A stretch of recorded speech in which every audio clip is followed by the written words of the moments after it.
jimmi bunaa wajjin dhalate bunaa wajjin du'a. Fuunaan buna jimma irratti heerumsiisinaan buna.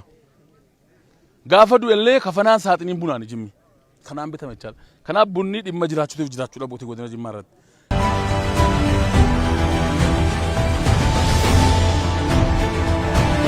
Uummanni keenya humna waloo ba'uun aanaa maannaa yoo xiqqaate ganda kana irratti guyyaa addaa lafa hektaara 100 irratti jechaadha kan naaffataa jiru. Akka godina Jimmaatti bara kana buna biqilaa miiliyoonii 700 ol yoo xiqqaate lafa hektaara 200,000 ol. Mootummaan keenya mootummaan jijjiirumsaa kawwara xiqqii keessatti buna keenya waggaatti 2 oomishuun dura jiraata.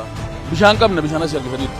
Kanaaf bara kana kan adda isa godhu parsantii 20 bara kana jallisii bunaan jammaruun dura jiraata. Hadda kan dhaabaa jiru kun yoo waaqni nu gargaare iddoon kun iddoo muuxannoo akka ta'uudhaaf. Maaliif waggaatti 2 yoo bishaan itti naqnee jenne amma bishaan qopheessaa jirra, bishaan jallisaa jirra, bishaan kana yoo gaddabneen waggaatti 2 akka bunni kan nu danda'u. Akka muuxannoo ta'uuf aanaa kana irratti ganda kanatti kan jalqabni ta'uu isaati.